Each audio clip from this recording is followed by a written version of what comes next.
Welcome to the Audiation in the Wild podcast with your hosts, Beau Taillefer and Eric Rasmussen. Season 2, Episode 42, Harmonic Audiation. Okie dokie, Eric. We're going to have a fun conversation today. We always do.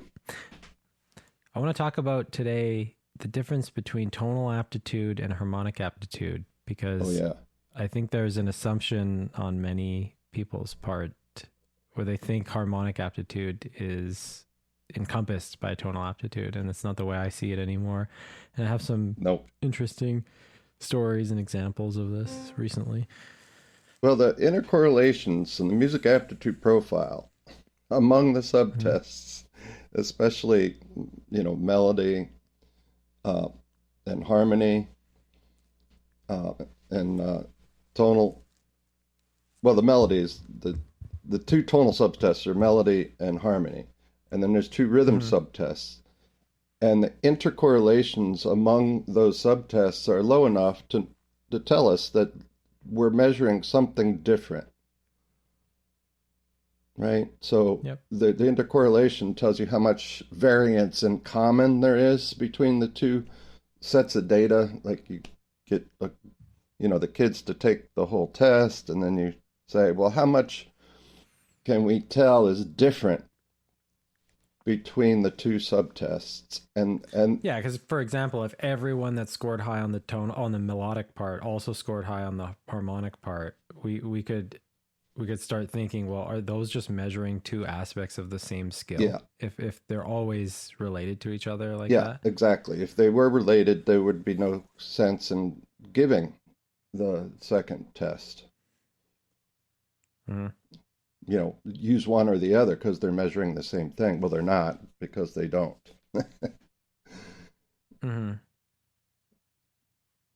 So that's the statistical way to find out whether something's separate is being measured. So tonal and rhythm aptitude, way back, going back to the late 60s, are a different animal. And I think it's still in people's minds that because tones, are part of melody, obviously, and part of tonal understanding, but tones are also part of harmonic understanding, but that doesn't mean that we, audiate tonal and harmony through the same brain mechanisms.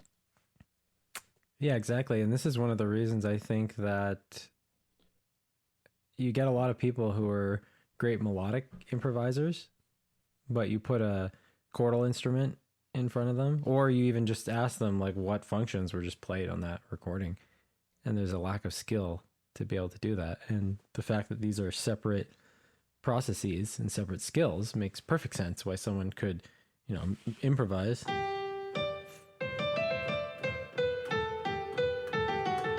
Could come up with little melodies like that, but not necessarily be able to identify full functions that are played.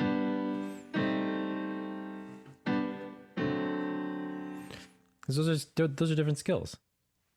Yeah, how do you think they interact when you're doing both at the same time, like improvising a melody and then also creating the functional harmony that goes with that melody?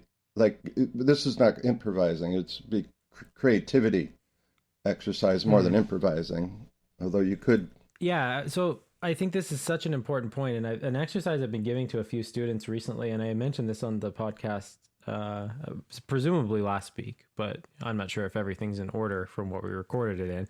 But I was talking about this exercise where you take a melody, just to establish context. If I play a melody,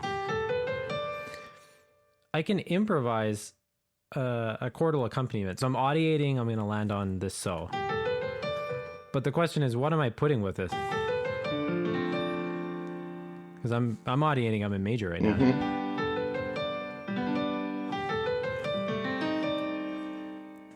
And this exercise where I audiate a little melody that lands on a tone, and I'm trying to change the chordal accompaniment, change what I'm audiating harmonically. In my mind, that's an exercise that helps glue together the two separate skills. So this harmony now that I'm adding to this it's now being heard in the context of this melody. And so in my mind, this is just a really good skill for being able to bridge the two, because basically the question is, what happens if you don't learn how to do that? What goes wrong? It's that people learn functions, so they might learn to hear this,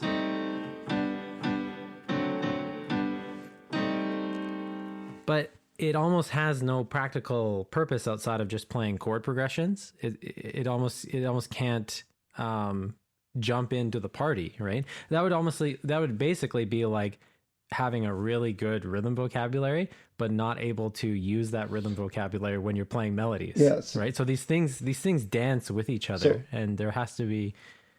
And like I'm trying to think through this. What you're saying is that audiating a set of harmonic functions, so a progression, call it, doesn't tell you what notes to land on when you're improvising over it. Is that what this is my whole point? Okay. So my whole point is that there's two completely separate ways of improvising. And one way says we have a harmonic progression, and I'm going to think of tones that come out of that harmonic progression to land on. So let's say I have like a 2-5-1. I might go like... That melody is entirely invented because I'm trying to constrain it to fit in that harmony completely. Those note choices were exactly chosen to carve out that. It's a cliche. It's a cliche melody in a way. Yeah, it's a familiar pattern to me, and then I can. You can, right? you can it's a pattern that I know is going to fit over that. Goof around with it that way, or can you invent a new melody over the same progression that's novel? Yeah, I mean, I and how eventually how do you build that skill? The novel part I just see as being the inference of that, right? So in my mind, that's very related to what I just did, but someone might not hear it like that, right? And eventually there doesn't feel like a difference. At first it's going to feel like you're stealing the pattern. Yeah. But eventually, once you own the pattern in your psyche, it doesn't even feel like stealing when you play the stock. So anyways, so there's that whole method of improvising, which I feel like is the method that most people are coming to improv from there. And that's technically what Gordon called improvisation versus creativity. But there is another skill, which is the complete flip side of that, which I've been talking about, which is the skill of counterpoint, which is you have a melody that's just being either provided by a song or provided from your own audiation. Just let's say that's my melody. And I'm thinking of a tone of a function. I want a function to land on this mi chord, but what am I going to have it? You want a chord that'll dance well with the mi that you're ending on at the end of that phrase. Yeah. Right. That's right. And it can cool. get very, yeah. So, I mean, what I did there is I thought, well, what if that mi was the sharp 11 of something? And what would that be? Right. What if that mi was the flat 2 of something? You can really get wild out there. But the good places to start are what are chords in this tonality that are kind of normal for that to be over? The 2 chord would be nice. Yeah, I see Eric's onto something here.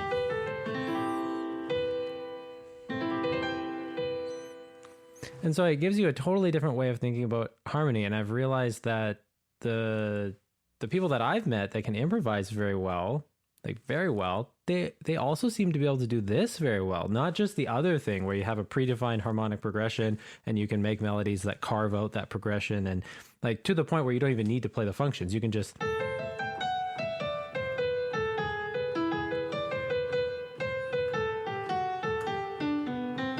You could hear the functions I was playing because I was using enough tonal patterns or arpeggios, whatever you want to say. But and not just that, the places the tones were landing rhythmically made the harmony easier to hear. So there's certain places rhythmically, if you land on certain tones, it makes the harmony easier to hear for the listener. To me, it's like when I listen to Sonny Stitt or Sonny Rollins, and then Ornette Coleman, and they're not playing with anybody. There's no drums. There's nothing. There's no bass. and they're playing through changes, they will play enough of the outline of the change, you know exactly what they're doing. Whereas if they're playing with somebody, they'll have a more of a free uh, uh, more freedom around the melody. Yeah, I mean, Bert Ligon calls that harmonic specificity or harmonic ambiguity, and those are what I find is that unless you have the skill of doing the harmonic specificity, so what does that mean? That means being able to play a single line and perfectly outline a certain harmonic change. Mm-hmm. Now, there could be some subjectivity, but you're making it more objective to the listener, and that. The reason that bebop and Bach are so powerful to study is that those are extremely precise examples of that. Everything in Bach is harmonically specific, like virtually all the time. And same with bebop, it's almost always harmonically specific. But this ambiguity thing is the other thing where they'll make melodies that are, you know, maybe you have like this, like if you're going.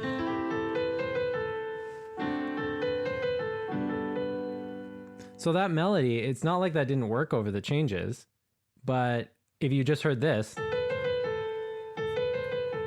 I mean, maybe you can hear the 2/5 under that because I just played it, but you could hear other things under that. That was not harmonically specific. And so, yeah, all I'm saying is here is that there's a separate skill here. Just because you can improvise melodically and outline changes doesn't mean you have the ability to kind of flip your harmonic perception around. And a really good efficient way to do that is just take one tone, because if you try to flip your harmonic perception around and you're changing tones all the time, it's really hard just to get a handle on what you're doing. If here I'm going off do and I put a chord off do and then I put a tone off mi and then I put a tone off so, it's just hard to even make any discriminations. But if you pin down one tone and change the functions around it, it's like, oh, there it is. Yeah. You remember when we were talking about playing, we were talking about playing harmony to a melody, and then we were talking about, you know, melodizing a harmony. We were talking about those two completely different skills in an episode back a few months. Those two different skills, is that related to what we're talking about in your mind today? Yeah, I mean, all I'm advocating for is just the reverse exercise of what most people are doing. Because even in MLT, even though we're learning tonal patterns or we're audiating things, the traditional way that improvising over progressions is thought of in MLT is like, you know, tonal patterns for all these different functions, and you kind of like, okay, one chord's coming, so I go, two chords coming, so it's five chords coming, so everything is thought very function driven. It's like this is this function, this is this function, this is this function. But this other exercise where it's totally melodically led, the functions are being supplied almost at the last second, if that makes sense. So what's beautiful about this is if you take a melody that makes sense, like, and you put different functions with it, the functions actually, even though I wasn't pre-audiating all of them, I was audiating, okay, mi, this would sound cool over mi. This would sound cool over re. This would sound cool over do. Yeah. The functions just miraculously start making sense. Well, they're in a context of a melody, which is what functions are. I mean, well, it's what progressions are. Harmonic patterns don't necessarily need to do that. But don't you want to have skills of these harmonic patterns or progressions, either one, in the function of the melody or time, one without the function of melody or time, so that you just are discriminating, so you understand your functions. You definitely want to understand your functions, but what you're saying here is that let's stick with another anchor rather than the function, and recontextualize the function with that melody note or with that melody line, and that exactly, and that's a backwards way of thinking. not But back, what's amazing is when you, but you know, what's a amazing mirror. is when you do that enough. Yeah, it's a mirrored way of thinking. When you do that enough, though, and you go back to having a predefined chord progression and trying to come up with melody, so we're back to the original way of doing Mm-hmm. it. The skill set you gain from this other technique, it starts influencing the way you think about the progressions, because now the progression itself, as in the bass line or the root melody or a certain part of the voicing, that starts becoming a new melody that you're just reharmonizing on top of later on, which is sounds like what was originally done. But I would argue that unless you already have the skill to do this second exercise I'm recommending or have experimented with, you might not see the point that I'm trying to make. But it basically just feels like everything is counterpoint Mm. at a certain Yeah. point, right? So I'm Yeah. taking this and I'm going like, I can't get my kids to do that.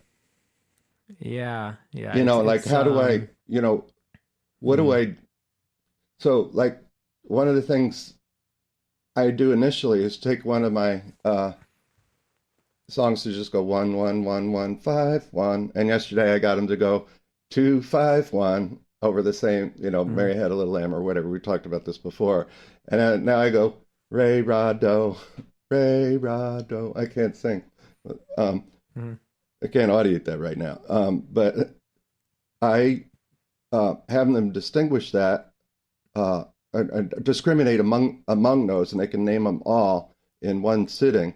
uh, The difference.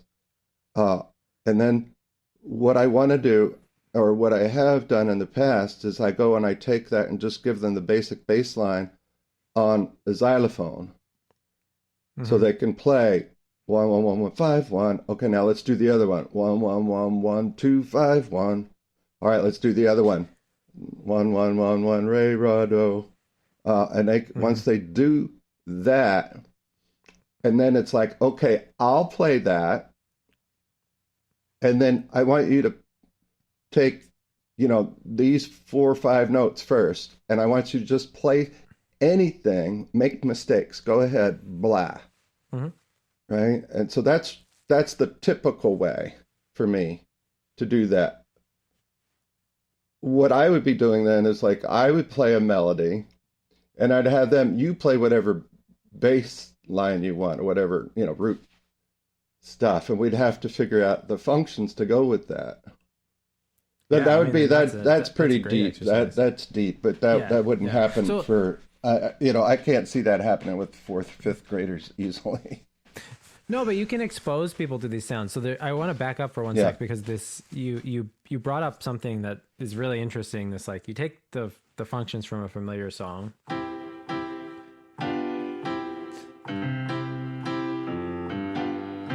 and then you change that to maybe.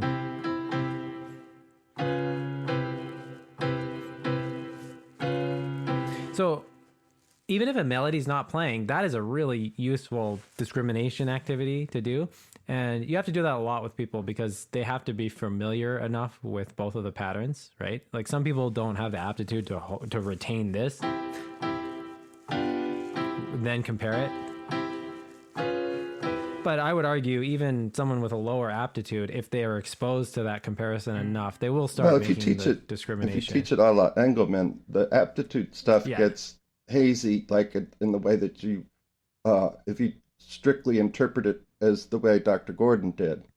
Um, I agree. you know, Yeah, and Engelman even brought up this point is that if you force people to make discriminations that they can't get right 90%, 80%, 70% on first exposure, they will perform as if their aptitude seems lower in a sense. You know, he uses different language for that. I'm translating that into more MLT vernacular. But yeah, so it's not really, I mean, you have the aptitude you have. I mean, if you're teaching young kids, you have the potential to increase it. So that's great. But the discriminations you help people make, if they're not making the discriminations, you're giving them too much or you're not doing it properly in terms of organizing things, you're not presenting things in the right order. So the aptitude becomes like a moot point in the moment other than watching their reaction to what you're doing. Because even if their aptitude is the highest in the world, if you're overwhelming them and they're not learning anything, then well, whatever, it doesn't matter. you've got to feed them what they're ready to eat. Exactly. So there's this first exercise where you're making discriminations from one harmonic progression to another harmonic progression by making a substitution. So the substitution from the 5 chord to the tritone sub of 5 or whatever it is, it could be half diminished 2 or minor 4 minor 6. It doesn't matter what the substitution is. It's the location of the substitution. This is such a good exercise because it makes people to make the discrimination that's implied there. You have to be audiating the harmonic form, which is what we want to do. Yes. So we're designing a discrimination activity that requires the audiation of harmonic form, at least the identification of harmonic form. Yeah, like making changes at the same place, not always to the same change. Is that what you mean? Exactly. Yeah, exactly. And I think that is one benefit you get from reharmonizing tunes, is because if you can already audiate the blues, form, and then you start putting a 1-6-2-5 at the end, that 1-6-2-5 is now audiated in the context of a form that you're already familiar with, and that's it's so practical. So when I did my discrimination between 1-1-1-1-5-1 and 1-1-1-1-2-5-1 yesterday, the kids are like, no big deal. We had to go through a whole side thing to make sure they knew that this was a new ray. This wasn't big ray, this was little ray in my harmonic learning sequence book. That, just listen to this ray and listen to this ray. And I would play D minor and I played D7. I said, D7 goes with this song. And we went through 3 or 4 songs in about 10 seconds where I just showed them where the double dominant is. And then I replaced that with the other one. The wrong one, like the small, little 2, is what I did.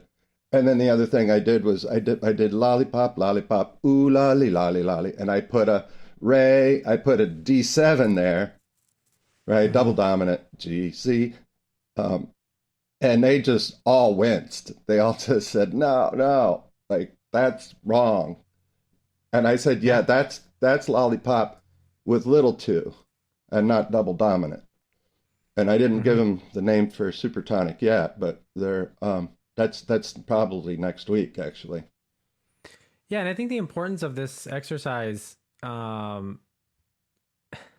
it's practical. It lets you have new harmony to play over the same songs, which is great. But also, it highlights the fact that like these kind of informal kind of discrimination / lowercase partial synthesis activities, they are really useful and really valid to do. So I think a lot of people get the impression from the tonal learning sequence that like, okay, we learned some kind of pattern in major and then we got to compare it to another tonality. That's not the case. You don't have to, if you're playing big 2 or the 5 of 5 in major, you could compare that with, so in the key of C, we're talking about D7 to G, 5 of 5 to 5.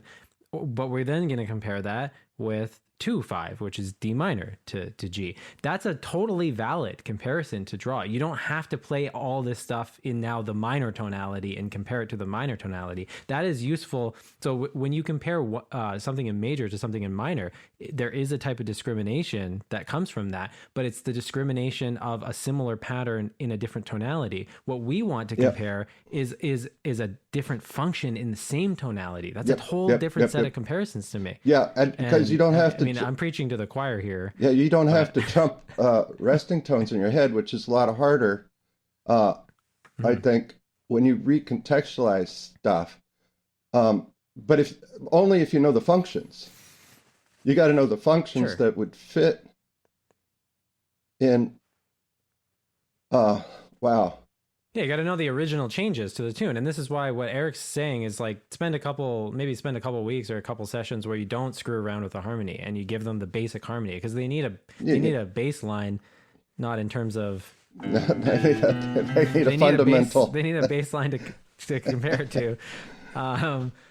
And so, okay, so that's one whole set of exercises. But then there's another thing where you do the same thing we're talking about, where you're changing the harmony, but you're making sure there's a melody attached to it too. And I think that is different, because we could just go like this.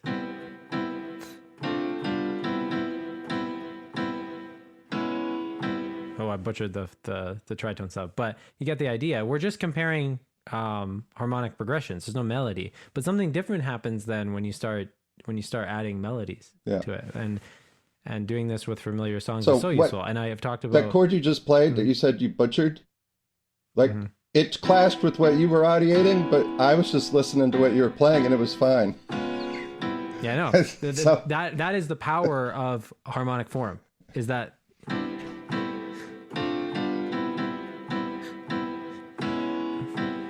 the spot that was happening in was so it already had its own audiation in terms of its place in time, that you could go like this. Check this out.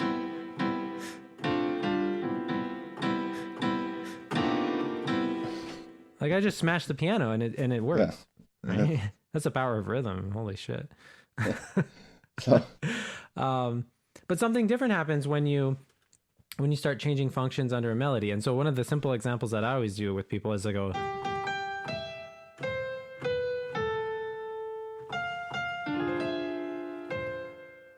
that's the first time I teach that chord, whatever you want to call it, 4 minor 6, or I always think about it as half diminished chord off the 2.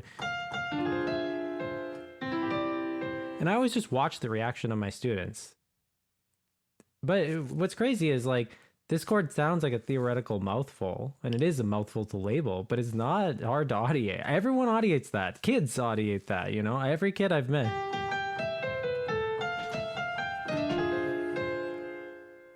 I don't think I've ever had a kid in a music lesson not be like, whoa.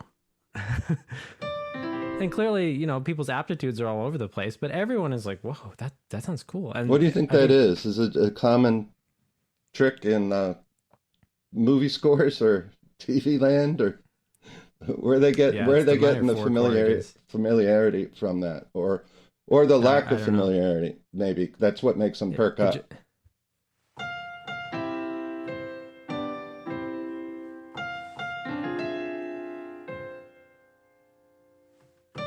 I think it's just it's different than all the other happy birthdays they've heard. Exactly. Yeah. So I mean, that's the start of teaching people to make identifications, is providing them with the stimulus to make identifications. If you don't recognizing sameness and not sameness, recognizing that, and then difference later, and then recognizing to the point where you need a label for it, so you can identify it. But it can be hard. It can be hard for people to learn this because often there's the stock versions of the song, or there's the versions that are so harmonically like resubstituted that it's almost hard for someone to even audiate their way through the song. Yeah. Just like when we're teaching beginners, we make melodies that make the resting tone so obvious.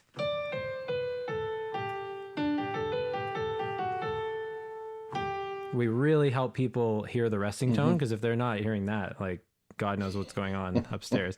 But in the same way, when we start learning about harmonic substitutions, we need really clean examples of first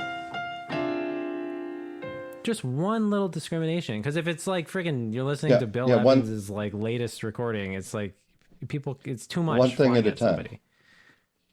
Making those small differences, but they stick out when everything else is the same. If you do small differences all over the place, that nothing sticks out. Yeah, it can be very difficult. And so another practical way of going about this, and I've talked about this before, is take a progression that's very usable. So 2-5-1 or 1-6-2-5-1 or 4-5-1, which is really common in classical music, and reharmonize it and put different substitutions with it, or different voicings, or different, put passing chords in between things. Instead of going, you go, you could put a little something between things.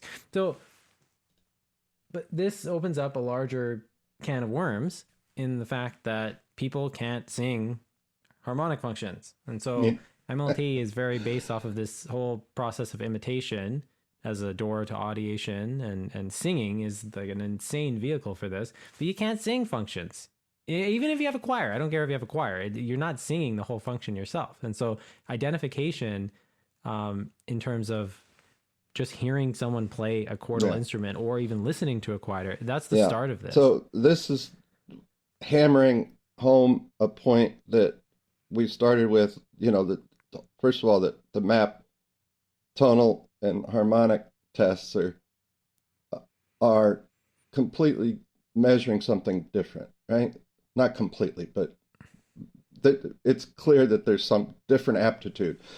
And my proposal that's still on the floor since last summer, where I really got heavy into it, is that we need a different set, or a modified set, or an augmented set of stages of audiation that apply harmonically, because it's not the same tonally. And the stages of audiation currently published or talked about are just tonal and rhythm. But there's a harmonic audiation that's at the basement level of your musicianship skills, like harmonic audiation, and it's different than tonal audiation. And we did this, I think it's back in April, where we had a conversation about whether to play tonal patterns with harmonic functions under them, so that you could be more clear and more what's the word? But yeah, to be more objective. Like, this tonal pattern is objective. It's an objective experience of what this tonal pattern is. Because if you sing a tonal pattern and audiate a harmony, those are two different things going on. Can I give an example of what you're talking about? I get fired up. So if we have... Okay, so what Eric's saying is if we just sing tonal patterns with people like this, that's pretty objective. But if we go like this, I would argue that's more objective. And why is the case? Because someone in the first example might actually be hearing this.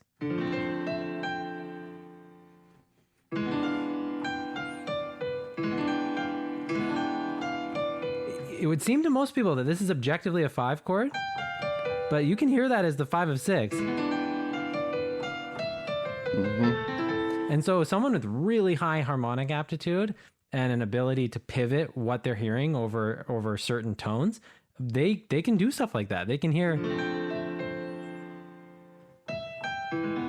Or you could be imitating those tones and they don't necessarily, or even audiating those tones, but they still don't have a solidified meaning, objective, down to the... Which is the complete other end of the spectrum I'm talking about. Of the matter, the root, not the matter, but yeah. Exactly. Yeah. So instead of like one kid with insane high harmonic aptitude could be recontextualizing every single tone. They could be hearing it as like, instead of, we just assume that's a 1 chord. And this is why I'm very against this idea that says, oh, kids, when you hear do, mi, so, that's a 1 chord. That's not entirely true, because do, mi, so is a, a minor, it's a minor 2 chord too. It's a 4 chord. And so my only point is, when we say things like that, when we say do, mi, so is a 1 chord, that's not teaching through audiation. That's teaching an association. So hopefully they're singing do, mi, so. Yeah. No, they would already be doing that, and hopefully they've got context for that. Does Gordon? But do, mi, so is not a 1 chord. This is a 1 chord. Yes. If you've established tonality ahead of time, yeah. But... Yeah, and you can make the claim that, okay, what if that's not even a 1 chord? What if that's this? But I'm arguing that when you do this with harmonic gestalts, which is... It makes it more objective. Absolutely. But Eric's point is that some kids, again, might not even be having much of any harmonic context when they're singing tonal patterns alone. That's exactly. my point. There's all these divergent skills just inside of tonal and harmonic understanding, audiation, and then I've been talking to parents a lot. So I still avoid the word audiation with them, except when I'm teaching them about the term. But anyway, like, play a G7, right? Now, without context, that's a 1 chord. it's the blues. It's a one chord in the blues. Now, if you play a G7 and it's G Mixolydian, what does that sound like to you? It doesn't. Can you play G Mixolydian doodad and then end on a G7, or play G7?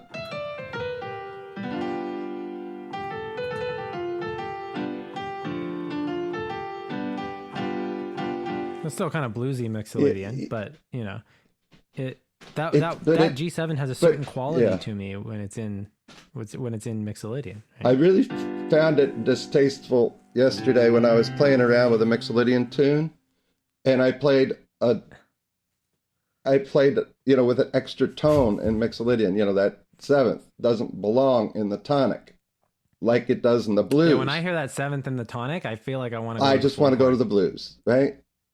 Yeah. Yeah. So like, if I hear it,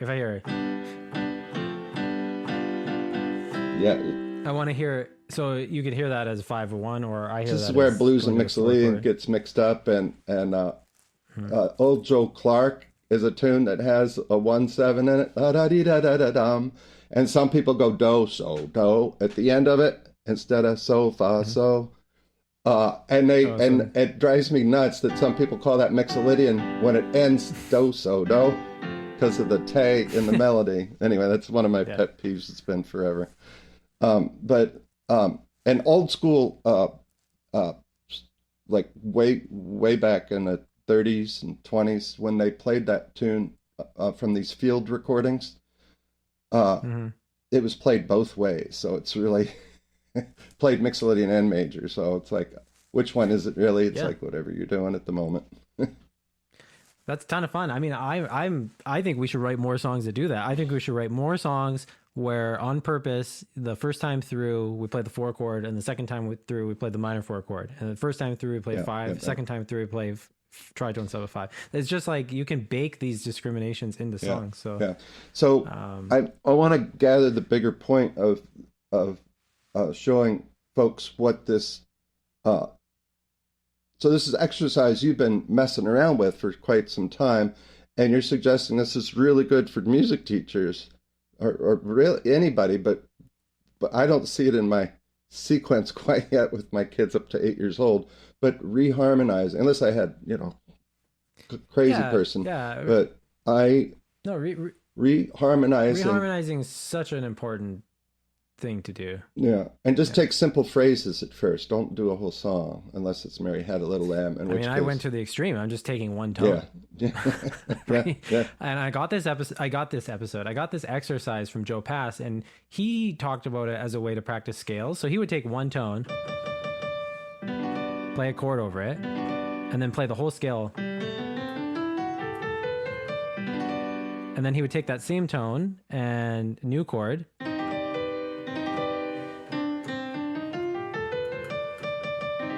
and so what's really fascinating is he was not worried about context. He wasn't like, I'm in major the whole time. Like, he would just straight up play random stuff over this sometimes. Like, just...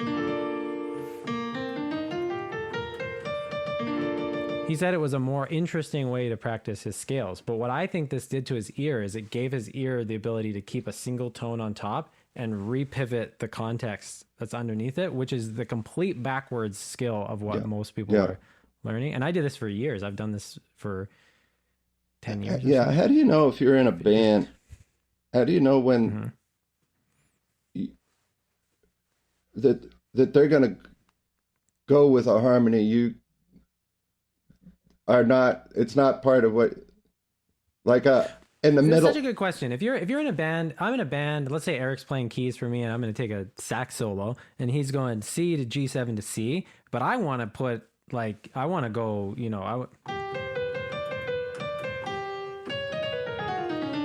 want to put the tritone sub over the 5. The thing is, it doesn't even matter because, look, listen. If I put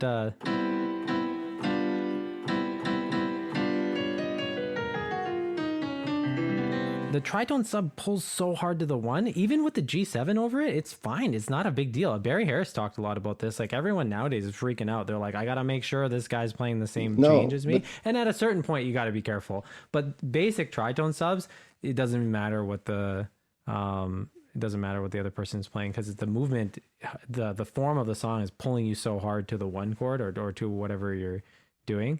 But when you play with people enough, like if I played with Eric enough over like Body and Soul, and I knew in the beginning of Body and Soul, and I knew that every time we go 5 of 2 back to 2 at the start of Body and Soul, Eric doesn't like the tritone sub there. Then when I comp for him, when he's taking a solo, I don't put the tritone sub in my voicing, because I know he's not going to play a line like that. So you do develop a, Joe Pass talked about this too, you develop a sense of people's harmonic boundaries or people's harmonic vocabulary in a sense. So if I know this guy's vocabulary always likes, minor 2 chords with like 11ths in them, and he's about to take a solo, then I'll feel pretty good to put that in there. So at first you got to be a little bit careful. You don't play like 11th chords over everything. You play things that are missing things. Well, it gets stale really quick if you keep the same kind of changes over, the same quality of changes over. Well, I think this is often why you don't find 2 piano players in one band or a guitar player and a piano player, is because they're both trying to get so harmonically freaky on stuff. You can't have that was 2 so of them. Amazing though, the Oscar and Joe Pass together though. It's like a different animal. Yeah, and I mean, Oscar Peterson and Joe Pass were both like masters of this, but they have a very similar harmonic vocabulary. Actually, if you study them, they play the same kind of voicings. They play these like 13th chords and these 7th sharp 9 chords, which are the same voicing. It's kind of cool. But yeah, reharmonization is such a good skill to do, because it provides this extra harmonic skill that I think people need to work on, but it also does it in the context of familiar songs. Yeah. Right. Yeah. And so it's so practical. But with students, you can provide this for them, because 4-year-olds might not be at the point where they're like reharmonizing their own piano music yet. But you can expose them to the sounds of reharmonization, so they can make the discriminations. And a lot of kids that I've met, they like most people like the minor 4 chord in major. It's definitely overused, but it's beautiful. A side note before we sign off, I saw a post yesterday in a Facebook music group. They were talking about basically it was a mindset, growth mindset conversation. So I forwarded them our podcast, but I also gave them the Carol Dweck, not the TED Talk, but something like it. And so I was really aware of this growth mindset thing. And so yesterday, I really worked it hard with my first group of kids. At the end, they were all begging me to give them homework, because I hadn't given them homework but one time earlier in the year. I said, you guys don't want to do it. I don't want to give it to you if you don't want to do it. If you want to do it, I'll give it to you. It's like, and if you can't do it, I said, are you going to give up? What are you going to do if you can't do it, if it's too hard? And they all answered the question, that question for themselves, like, no, I'm not going to give up. Let's just do it again. I said, or you can just, wait a couple more days and do it again or whatever. But I was just so proud to have them beg for homework at the end. I said, do you really want to have homework? I set them up at the beginning of class, and at the end, do you really have homework? Anyway, that's just to inject some Carol Dweck. No, we should talk about that for a minute, because that's an important part of being a music teacher, is helping people learn how to practice, and your mindset towards handling challenges has a huge impact on whether or not you'll actually persevere through something that's challenging. I always tell people it's a mixture between this kind of growth mindset effort thing and having the right strategy, because if you put a lot of effort in, but you're not using a strategy that actually works, it's not because there's something wrong with your brain. It's because you're not actually learning it in a way that your brain can absorb. And that's why Gordon and Engelman have been so, useful for me because I'm at the point where I'm fine to put as much effort in as it takes, but I still want to have the best strategy. Yeah, yeah. I still don't know what I'm doing practicing. Uh, it also in my band, yeah. It also this Carol Dweck, growth mindset, because this sounds daunting, the type of practicing you're suggesting to many people. I know exactly, I could apply exactly what you're saying. I would be randomly looking for stuff that works and then finding it and working it out rather than basing, because I don't have an extensive jazz progression technically under my fingers, a vocabulary of that. So, so there's some, I need a little bit of growth mindset not to.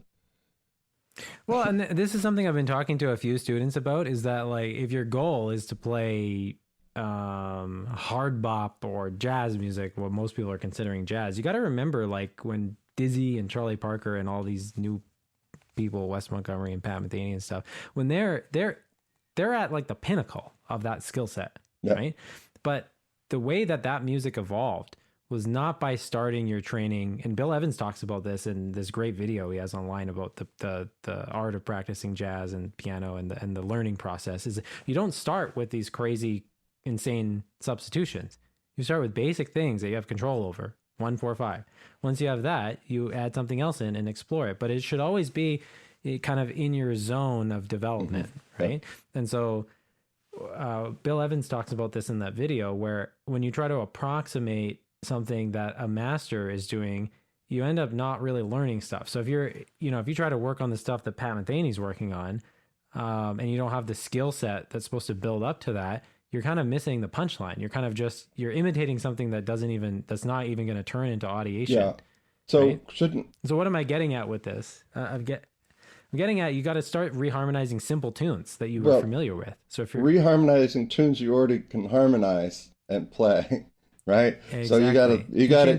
So the first thing is just pick 8 or 12 or 20 tunes, out of the stock jazz literature, or where it doesn't even have to be.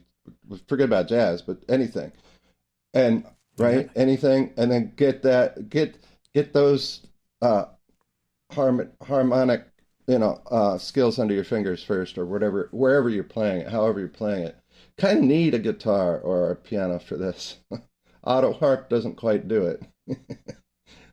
Is there an auto harp that does flat sevens? I mean, that's sharp 14ths. Well, Beau, that's just great advice for people to expand their audiation through through reharmonizing these tunes. And I think we covered a good bit of it. And yes, I'll leave by saying harmonic audiation is not the same as tonal audiation. That's what I think. Bam. All right, thanks.